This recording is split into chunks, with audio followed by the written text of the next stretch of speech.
তো এখান থেকে আমরা আজকে সকাল এখন বাজে 8:20। তো 8:20-তে আমরা গাড়ি ছাড়লাম এখান থেকে বাড়ির উদ্দেশ্যে। বাড়ি অলমোস্ট আমাদের এখান থেকে কলকাতা 950 কিলোমিটার মতন হবে, কাল রাতে দেখেছিলাম। এখান থেকে 122 কিলোমিটার হচ্ছে Raxaul border. First Raxaul border যাবো, রক্সোল বর্ডারে টাকাটা এক্সচেঞ্জ করবো, যেগুলো আমাদের কাছে বেঁচে গেছে আর কি, টাকাটা নেপালি টাকাটা, ওটা এক্সচেঞ্জ করে তারপরে আমরা আমাদের ইচ্ছা আছে এখন পাটনা পেরিয়ে যতটা সম্ভব যাওয়ার আর কি যাবো। সন্ধ্যা অবধি গাড়ি চালিয়ে স্টে দেবো, একটা হোটেল একটা স্টে নেব, তারপর আবার এগোবো। এবার বাকিটা দেখা যাক, প্ল্যানিং যেটা থাকে সেটা তো সবসময় হয় না। যেমন কালকে আমাদের এক প্ল্যানিং ছিল, আলাদা হয়ে গেল, প্রত্যেকবার তাই হচ্ছে। তো রোডের কন্ডিশন বুঝে, ওয়েদার বুঝে, বেশি ফগ থাকলে বিহারে আবার বেশি চালানো যাবে না রাত অবধি। তো দেখে নিচ্ছি 8:20, 8:23 বাজে। আচ্ছা 8:23 বাজে। এখান থেকে 122 কিলোমিটার যেতে খুব বেশি সময় লাগবে, 2.5 থেকে 3 ঘন্টা লেগে যাবে, কেন কি পাহাড়ি রাস্তা আছে। এখন আমরা লোথার হয়ে বেরোবো এখান থেকে। তো দেখা যাক কখন গিয়ে পৌঁছাই, তারপর ওখান থেকে আবার পাটনার, তারপর তো আমাদের প্লেন রাস্তা, তারপরে অতটা অসুবিধা হবে না। কিন্তু এখানে পাহাড়ি রাস্তা, টাইমিংটা ঠিক বলা যাচ্ছে না জ্যাম ট্যাম আছে কিনা। আমরা রক্সোল থেকে আর 60 কিলোমিটার দূরে আছি, আর এখানে সব কেনাকাটা করছে ওই শিবাজি, ওখানে জিনিস কিনছে। এদিকে তমালও আছে, মার্কেট, ছোট্ট একটা মার্কেট একটা রয়েছে আর কি এখানে। তো এখান থেকে আমরা এই ডান দিক নেবো, ডান দিক নিলে ওই বীরগঞ্জ রক্সোল হয়ে বেরোবো। কি আমাদের গাড়ি পার্কিং এখানে রয়েছে।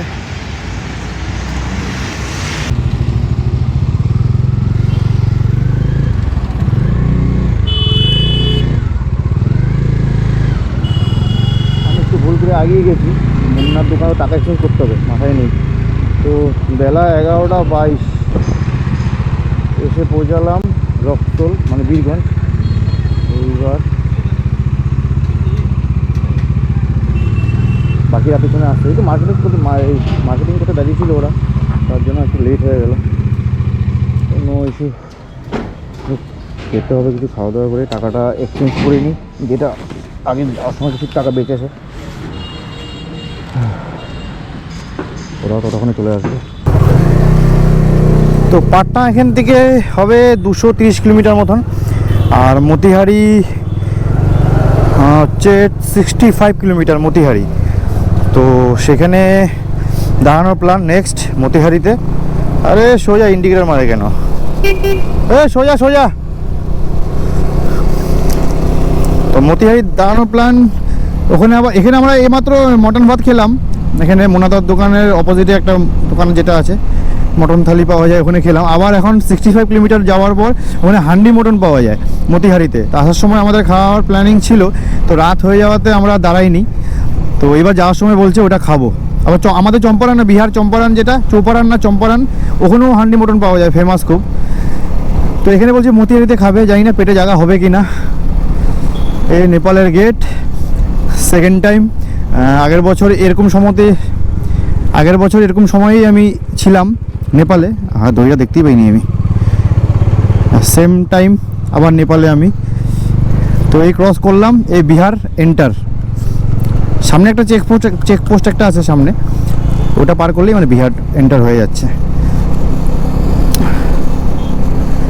সময় এখন ঘড়িতে 12:36 ইন্ডিয়ান টাইম, ওটা এতক্ষণ আমরা দেখছিলাম নেপালি টাইম। আজকে পাটনা ক্রস করে যতটা সম্ভব হবে অতটা যাব, তারপর স্টে নেব। আর তমাল বলছে ও বেরিয়ে যাবে, ওর বাড়িতে একটু প্রবলেম হয়েছে, একটু মেডিকেল কেস একটা আছে, তার জন্য ও বলছে আমি চলে যাব। তাই আমি বললাম তাড়াহুড়া করিস না, আস্তে আস্তেই যা, তাড়াহুড়া করে লাভ নেই। কেন কি এখান থেকে আমাদের বাড়ি এখনও আমি যা দেখলাম 800 থেকে 850 কিলোমিটার হবেই। এবার আমরা গিরিডি রাস্তা ধরবো না, আমরা পাটনা রাস্তা ধরবো। এই তো দিচ্ছে নেপাল, আমরা পাটনা রাস্তা ধরবো। তো পাটনা রাস্তা একটু কিলোমিটার বেশি পড়বে, কিন্তু জ্যামটা পাবো না। মানে পাটনা রাস্তাটা একটু জ্যাম থাকে, পুরো পাটনা শহরটা একটু জ্যাম থাকবে। তারপরে ওটা ক্লিয়ার হয়ে গেলে তারপরে তো 6 লেন 4 লেন থাকে, তাতে অসুবিধা হয় না। আর গিরিডি রাস্তা ধরলে সে দেওঘর গিরিডি হয়ে মানে প্রচণ্ড সিঙ্গেল লেন থাকে ওটাতে, আর পুরো বাজার টাজার দিয়ে বার করে, খুব অসুবিধা হয় ওই রাস্তায়। একবার আমি গিয়েছিলাম।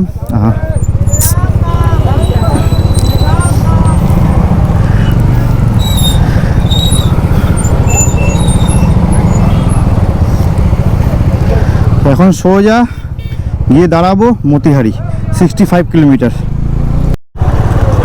এখানে এখনও দেখো এই ঘোড়া গাড়ি চলে, ঘোড়া না খচ্চর কি জানি, খচ্চর এটা। আর এই সময়টা জ্যাম থাকবেই, এখন জ্যাম থাকবেই। এই রেলগেট, আচ্ছা রেলগেটে, এই রেলগেটটার কথা মাথায় আছে আমার। এই রেলগেটটা পড়ে থাকলে একটা সিস্টেম আছে, এই বাঁ দিক দিয়ে ওভারব্রিজ দিয়ে চলে যাওয়া যায়।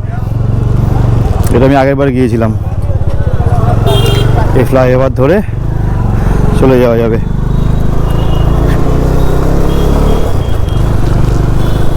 এই সিস্টেমটা খুব সুন্দর। এদিক দিয়ে গিয়ে ওই দিক থেকে নেমেছে। রেলগেট পড়ে থাকলে কোনো সমস্যা নেই, কেন কি এখানে রক্সুল এমনি মালগাড়ি ঠালগাড়ি আসে, তো অনেক জিনিসপত্র নামে এখানে, এটা বর্ডার যেহেতু, তো অনেক সময় লাগে রেলগেট পড়ে থাকলে। তো এই জন্য এই ব্রিজটা করে দেওয়া আছে, যেন বেশি দাঁড়াতে না হয়। মনে হয় টোটো উঠে যাচ্ছে।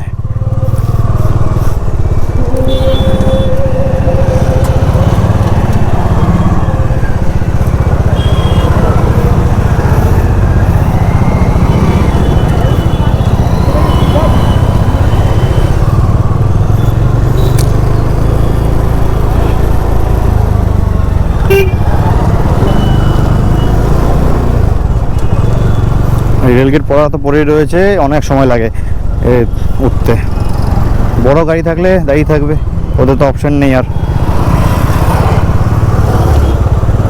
তো ফাইনালি মতিহারিতে এসে মটন তো আর খাওয়া হলো না। আমার একটা অঘটন ঘটে গেল গাড়ির সাথে। সকার পাইপটা কেটে গেছে, হয়তো নেপালেই কেটেছে, কিন্তু আমি এটা খেয়াল করতে পারিনি, মানে যখন নামার সময় আর কি, হয়তো আমি খেয়াল করতে পারিনি আগের দিন। তো আমি মতিহারিতে এসে আমাকে তমাল বললো যে তোমার সকার পাইপ মানে অয়েল সিল কেটে গেছে ওয়ান সাইড, আরেকটা দিক ভালো আছে। তো এখন যাব মুজফ্ফরপুর সার্ভিস সেন্টার। মুজফ্ফরপুরে আছে, মতিহারিতে সার্ভিস সেন্টার একটা আছে, কিন্তু ওটা আমরা পেরিয়ে এসেছি 9 কিলোমিটার। তো আমি ব্যাক করব না, আমি যাব সোজা মুজফ্ফরপুর। মুজফ্ফরপুরে দেখলাম ওইখান থেকে আরও সামনেই, খুব বেশি আমার আধা ঘন্টা 40 মিনিট লাগবে। তো আমি এগিয়ে যাওয়া মনে করি বেটার হবে। তো আমি এগিয়ে যাচ্ছি। এইবার ওখানে গিয়ে আগে মুজফ্ফরপুরে আগে গিয়ে সার্ভিস সেন্টারের অয়েল সিলটা ঠিক করাবো, তারপরে ডিসিশান নেওয়া যাবে আর কি, কী হবে না হবে। তো মুজফ্ফরপুর এসে পৌঁছালাম। তো একটা গলির রাস্তা ঢুকলাম, কারণ হচ্ছে এখানে একটা সার্ভিস সেন্টার আছে।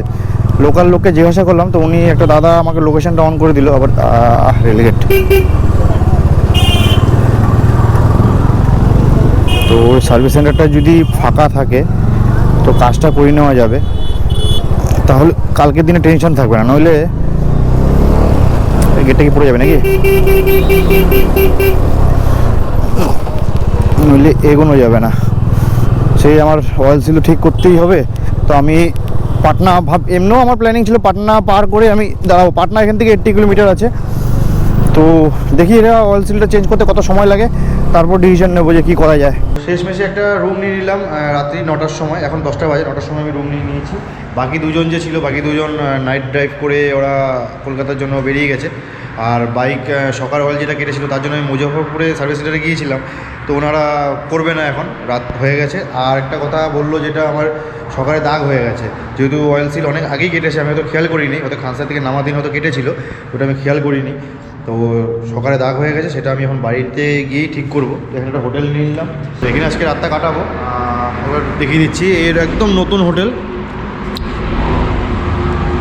একদম নতুন হোটেল মানে হচ্ছে, শুধু কেউ নেই পুরো রুমের মধ্যে, মানে পুরো হোটেলের মধ্যে আমি, এই একটা রুম বাস, এটা পুরো খালি, কেউ নেই এগুলো। আর পার্কিংটা খুব সুন্দর, একদম রোডের কাছেই। আমি এই দিক দিয়ে যাবো, এদিক দিয়ে। এটা হলো ঝাড়খণ্ড, এখান থেকে 30 কিলোমিটার। এটা হলো রসলি বলে জায়গার নাম, ঠিক আছে। এই নিচে পার্কিং আছে, সুন্দর পার্কিং। আমার গাড়িটা ঢুকিয়ে দিয়েছি ভিতরে, তো এত সুন্দর জায়গা রয়েছে হাইওয়ের কিনারে।